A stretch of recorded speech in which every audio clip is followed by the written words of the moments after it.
This episode contains information of a graphic matter that may not be suitable for some viewers and no persons under the age of 18. Viewer discretion is advised. All information in this program is known to be accurate at the time of recording. Any commentary by the host is for discussion purposes only. Anyone labeled a person of interest by the host or family has not been charged with a crime. All suspects charged with crimes related or unrelated to a case covered are innocent until proven guilty in a court of law. Opinions and views expressed by the host do not represent views of the families or sponsors of this program. In the U.S., there are over 600,000 missing person cases reported each year. Many go unnoticed by the general public and are not covered by the media or investigated by law enforcement. Here is just one of these stories.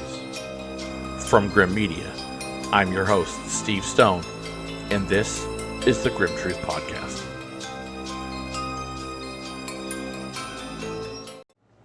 Welcome to the special edition of the Grimm Truth Podcast. I'm your host, Steve Stone. Before we begin, if you haven't subscribed to the Grimm Truth Podcast, please subscribe, hit that notification bell so you never miss an episode of the Grimm Truth Podcast.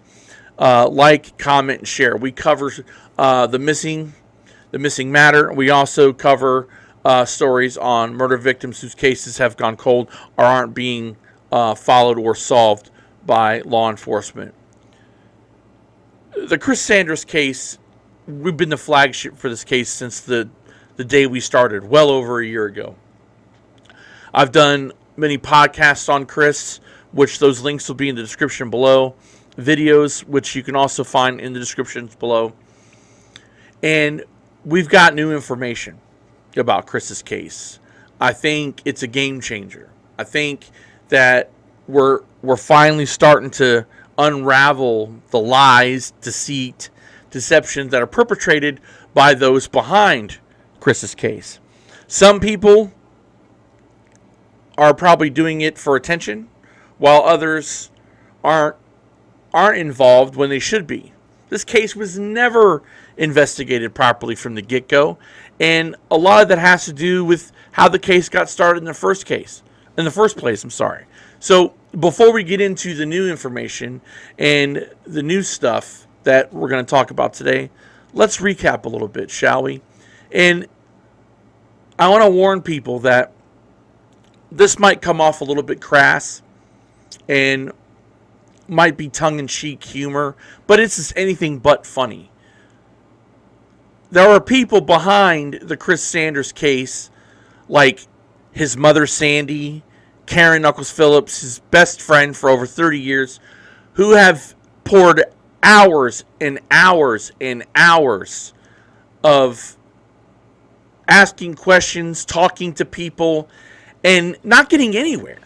Not getting anywhere.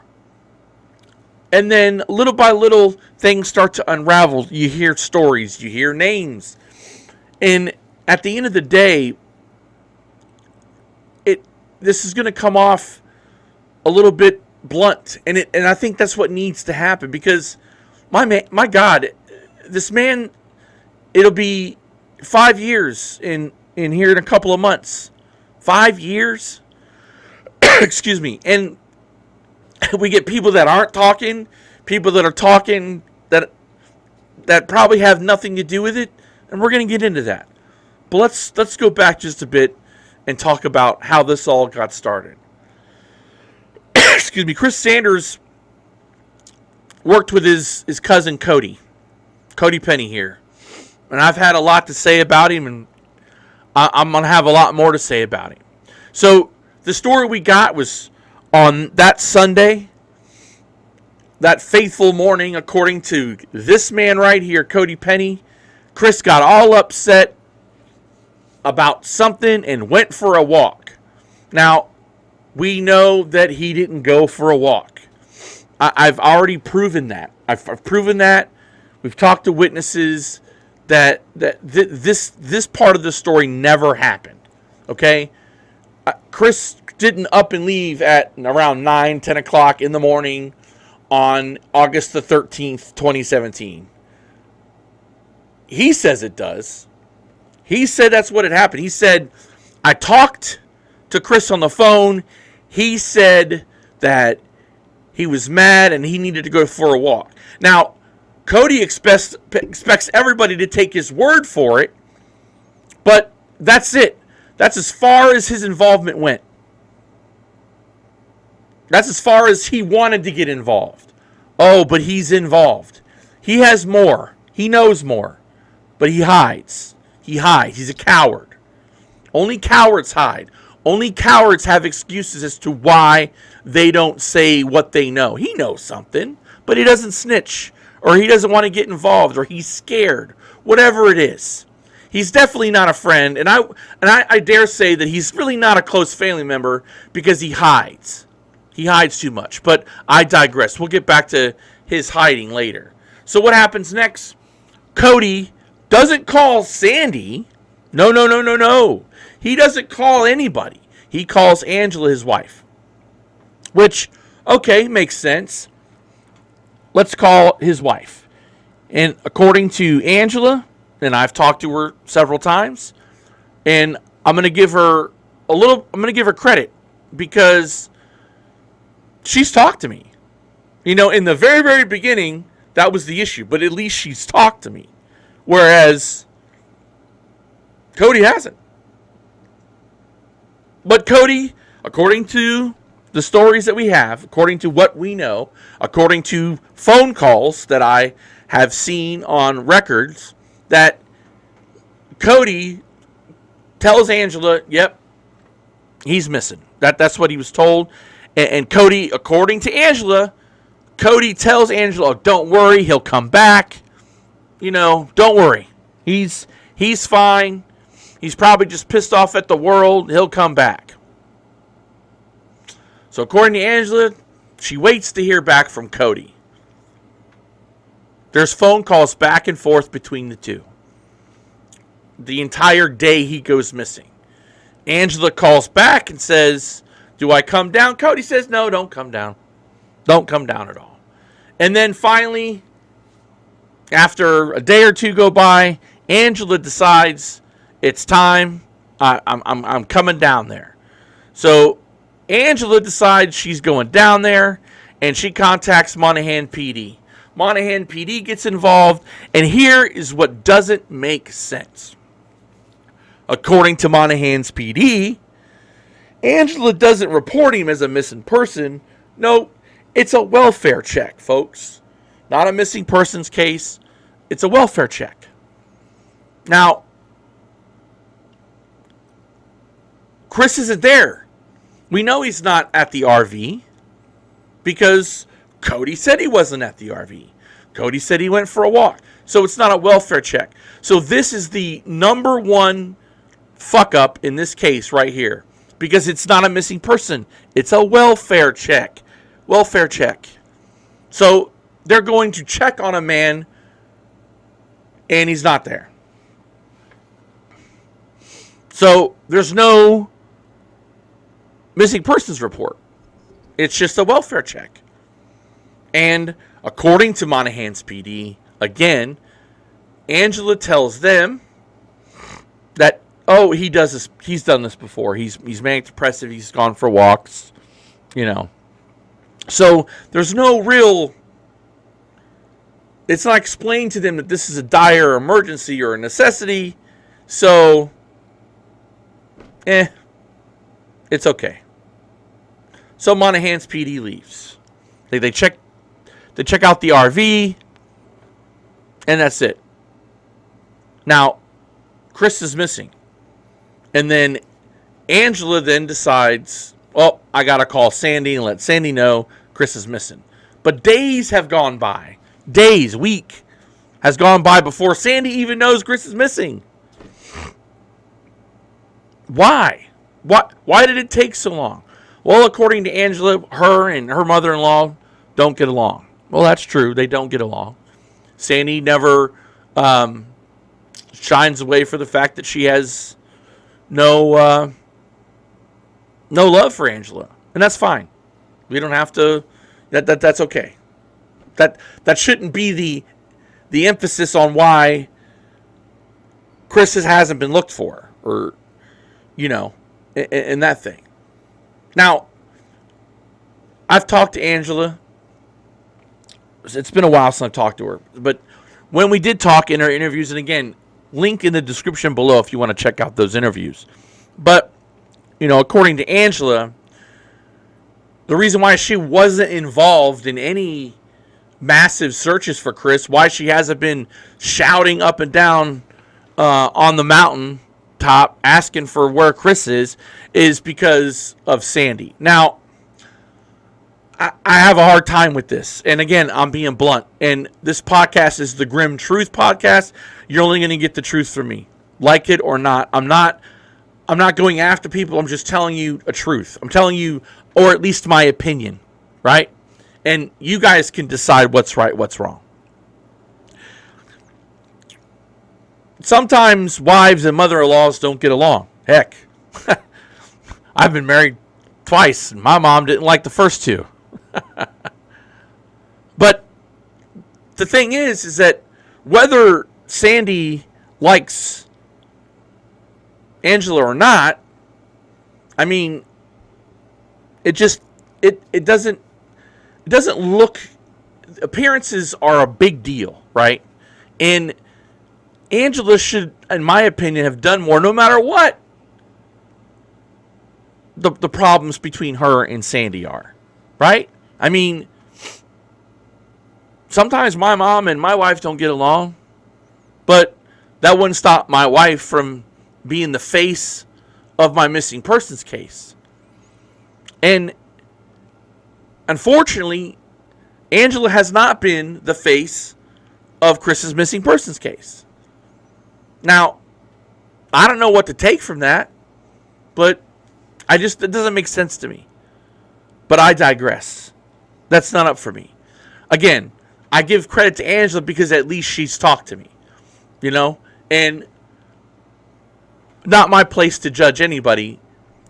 And we're all humans, and sometimes we don't make the right decisions. But again, she hasn't been the face of Chris's case, and that's always been a problem for me. It's my problem, I guess. But again, she hasn't been the face of his case. Karen has been the face of Chris's case. Sandy has been the face of Chris's case. And I'm going to give credit to both of those women. I mean, they've never taken no for an answer. And I haven't talked to Karen much lately. I've more so been talking with Sandy, but and Sandy has done a lot herself. I mean, but Angela hasn't done so much. So that's a problem for me, I guess. And when you look at Chris's case, the people looking for him are in the minority than the people that aren't looking for him or talking. But we'll get back to that in a minute. So after Angela and Monahan's don't do nothing, and Monahan still never did anything, and according to them, it's because how it was explained to them.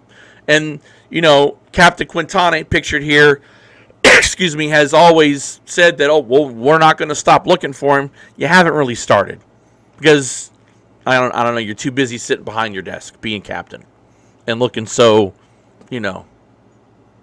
posh.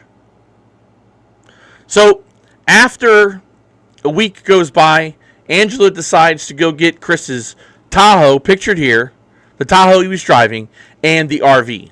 Now, another huge question, and again, I have to ask the question. If Chris did go for a walk, if Chris said and I'm not in the if camp. If Chris went for a walk and said, fuck it, I'm going on a goddamn walkabout. I'm going, what those Australian people do, and he's going to go find himself. How the hell was he getting back? If he went back to Monahan's, he was going to be stuck, right? He would be stuck. Now, according to witnesses that I've talked to, Chris worked for Trendsetters, okay? Trendsetters was this company that worked on oil pads and did all these things. He also worked with Cody. Now, what if Chris left and went for a walk and decided to take a couple of days off from life and come back? How is he? Where's all his shit? It's gone. Now, I interviewed Angela, and I asked her this question last year, and she believed that, well, Chris would he'd come home, back to their place, back to their home. Well, how would he know that? Like, Chris didn't have he didn't have telepathy.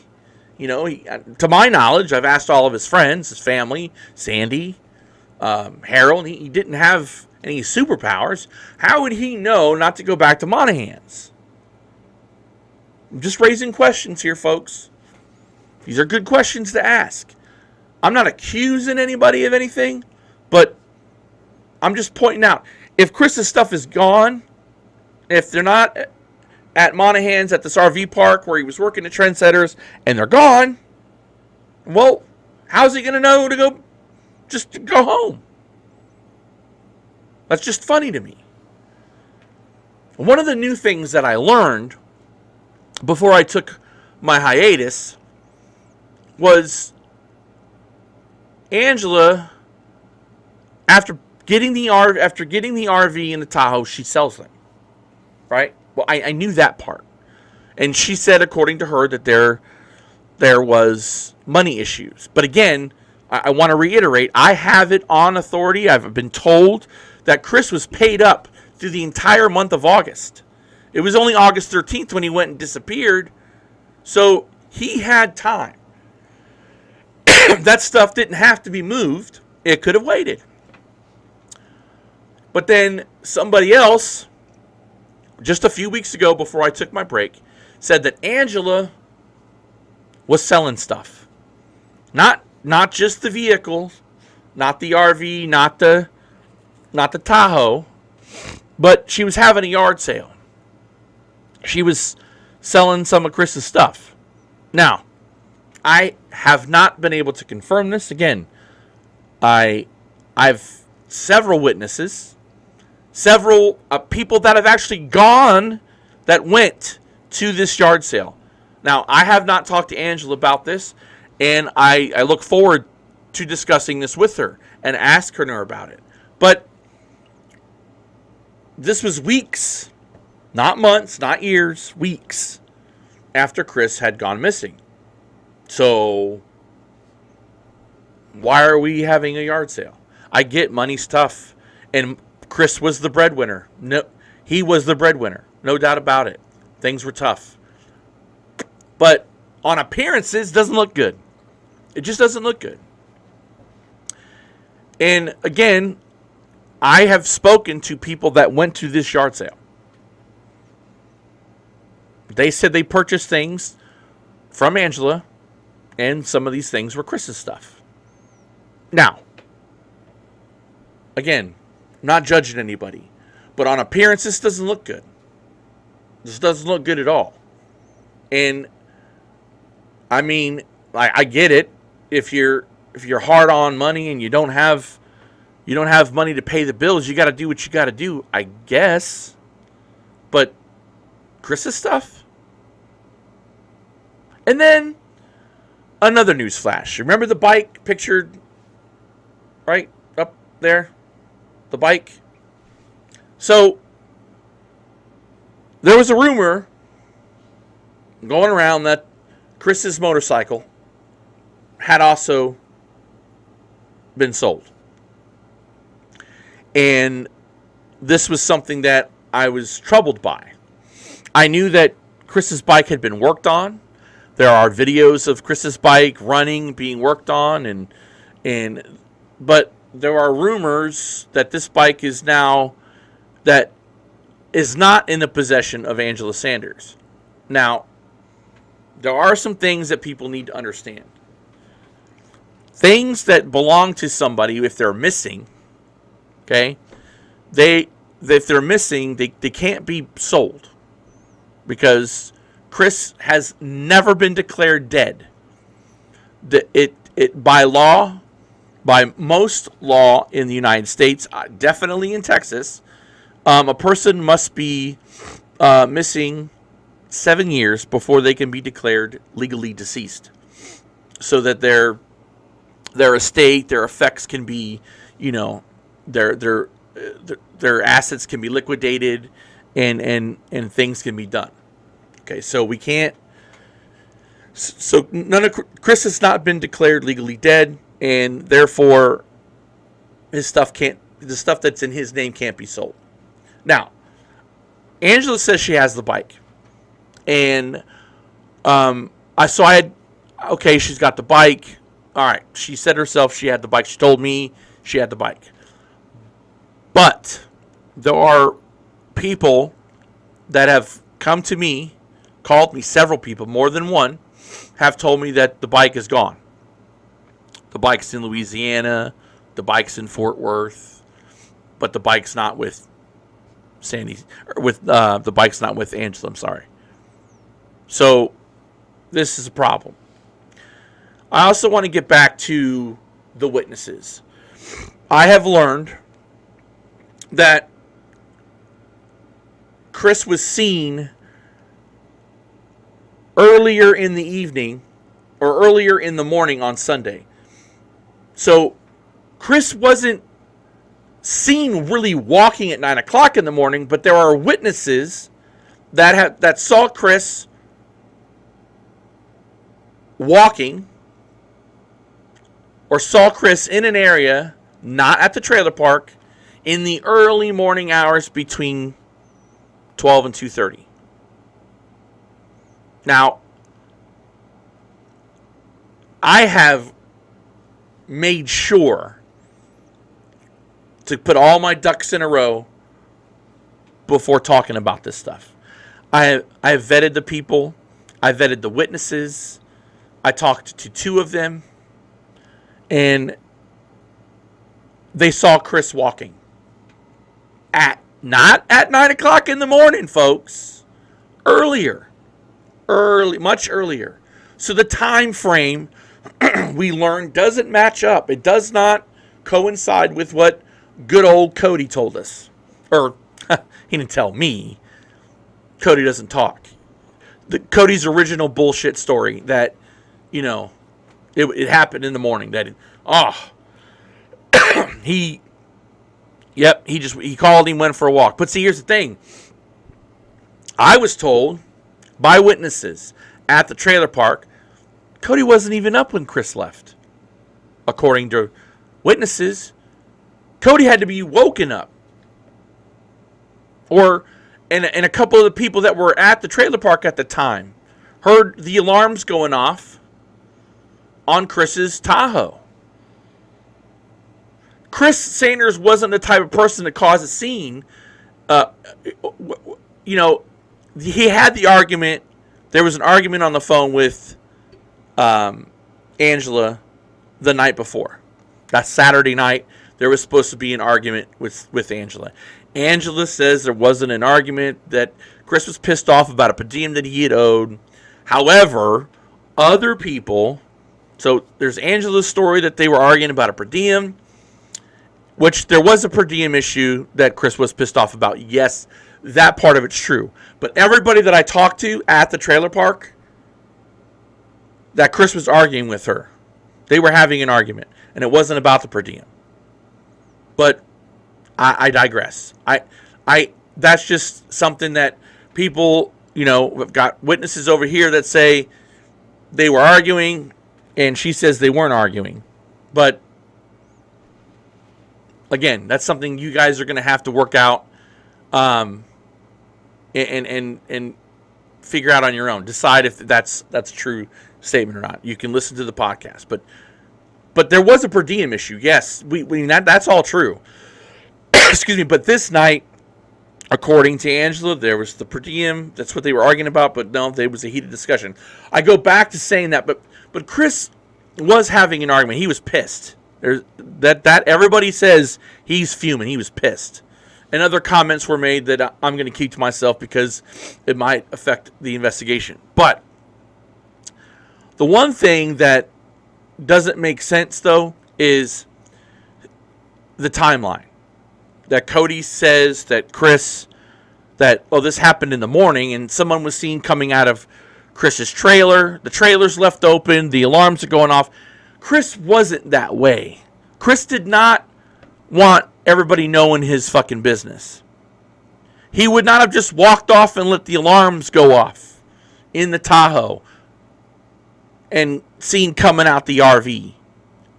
So, but with witnesses, people that I've talked to about this, say they see Chris Sanders way earlier in the early morning hours. Again, between 12:30 to 2:30, they see him on a road walking. But there was something wrong with him.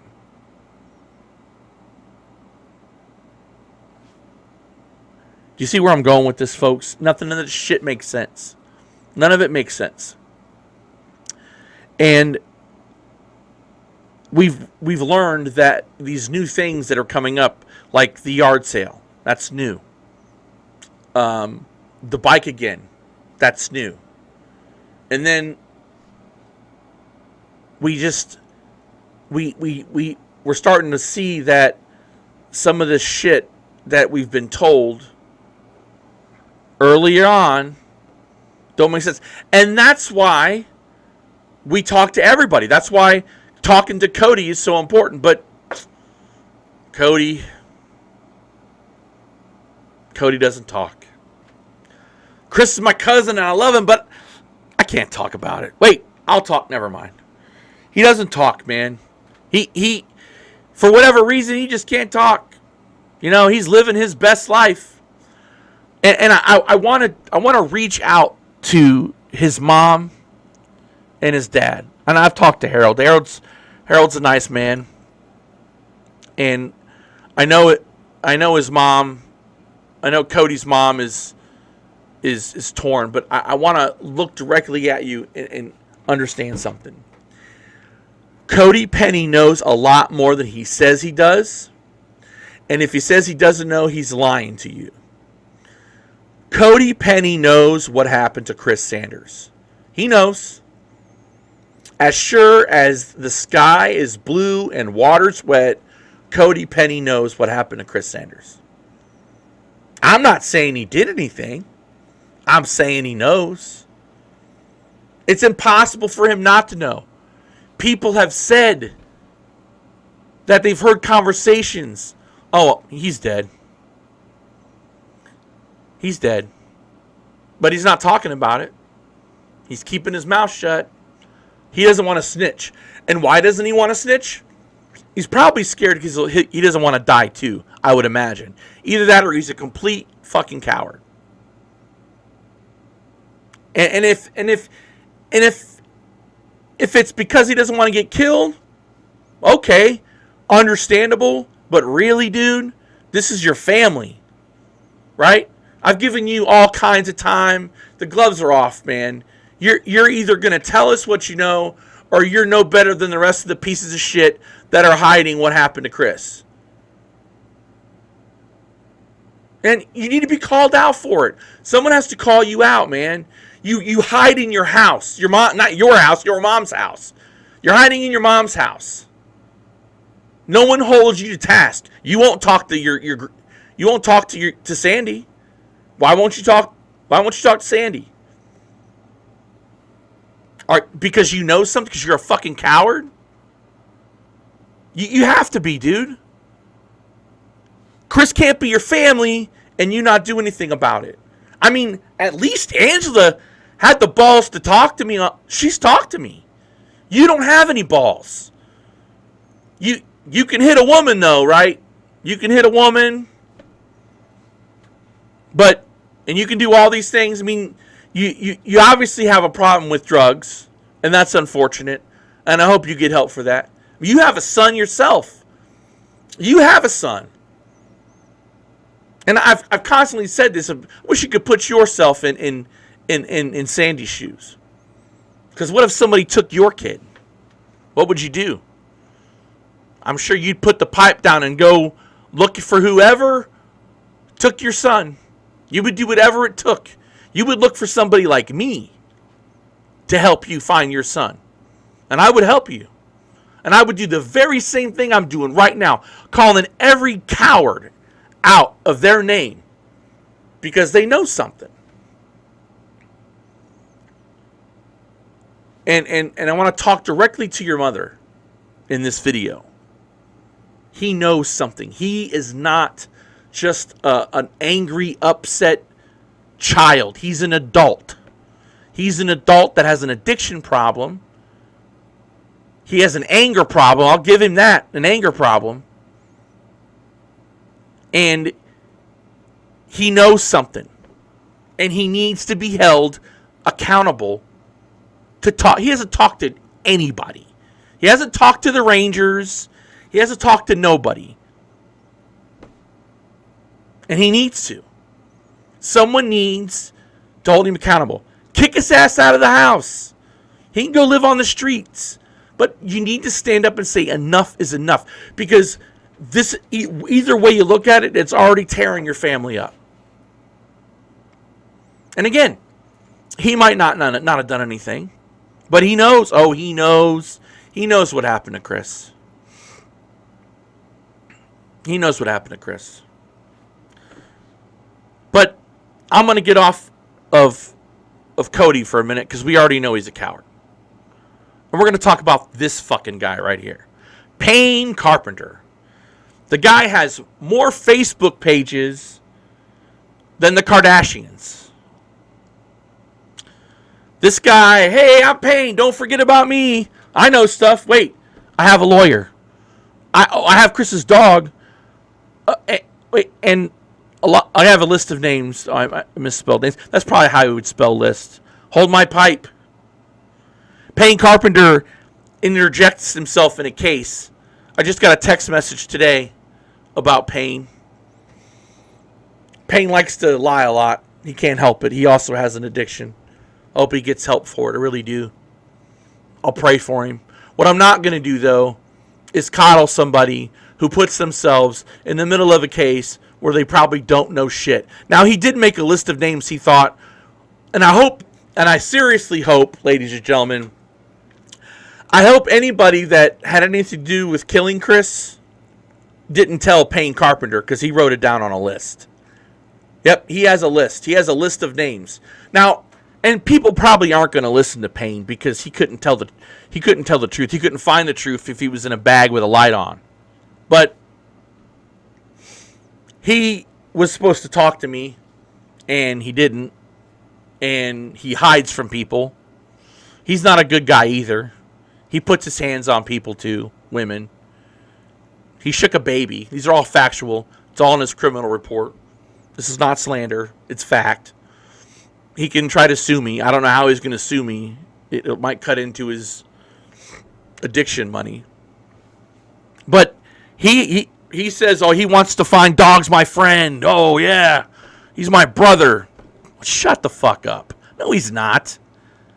You're just like all the rest of them. You're either perpetrating, continuing a lie, or trying to make yourself a big deal. If you want to be a big deal, do something with your life. Instead of having 20,000 Facebook pages and constantly lying. I'm going to read a quote. I'm going to read a quote if you just bear with me a moment. I'm going to read you a quote about something somebody said about good old Payne here. Because, you know, I could talk about Cody all day, but you can only beat a dead horse so much. But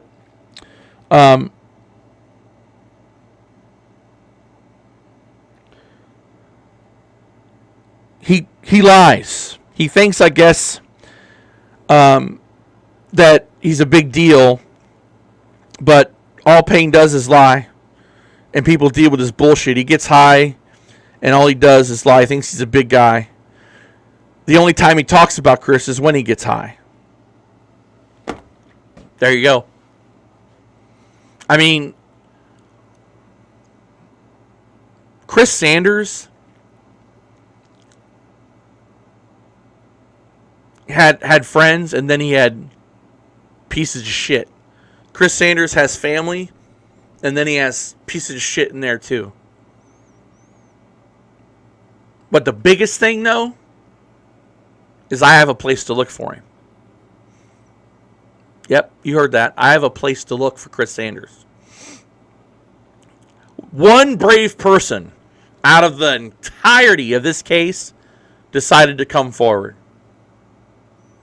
And we have a place to look for Chris. We've contacted the Texas Rangers. And we're working on it.